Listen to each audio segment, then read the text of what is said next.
Hi everyone, it's Emma Marie from the Verbal Abuse in Relationships blog for healthyplace.com, and today I want to talk a little bit about the connection between verbal abuse and narcissism.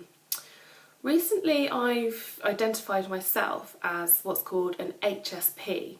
This stands for highly sensitive person, and you can learn a little bit more about this on the blog, which I'll link below.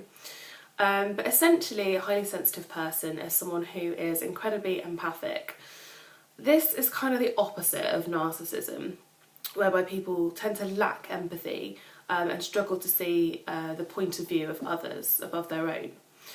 What's interesting about this connection is that most HSPs, what they crave more than anything else is understanding. Therefore, what they tend to offer is that empathy, that understanding that they need in their own lives. And in relationships, this can be quite dangerous, especially if the relationship is between an HSP and a narcissist. This kind of partnership is actually more common than you might think.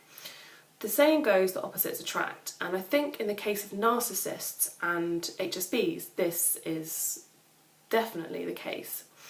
It rings true from my own experience, and while I was listening to an amazing resource for anyone who thinks they might be highly sensitive, which is the Highly Sensitive Person podcast by Kelly O'Laughlin, which I'll link on the blog. While I was listening to this episode about narcissists, the cogs kind of started turning in my brain, and I realised I'd been in a relationship with somebody who displayed a lot of these narcissistic characteristics. It kind of helped me to understand a little bit about his behaviour, and I began to think that perhaps the verbal abuse that it obviously was quite prevalent in our relationship was a direct result of this kind of narcissistic personality that he had.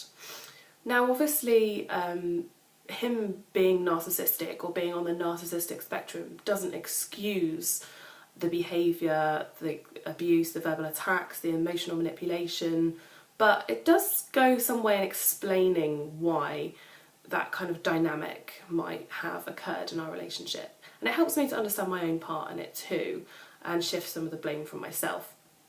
So I think this could be a really interesting topic to explore for any of you who've been in a verbally abusive relationship or are in a verbally abusive relationship. So check out the blog on healthyplace.com, which I'll link below, and let me know if any of you have had an experience with a narcissist, or if you're an HSP and you've been a victim of verbal abuse. I'd be fascinated to hear more. Thanks, bye!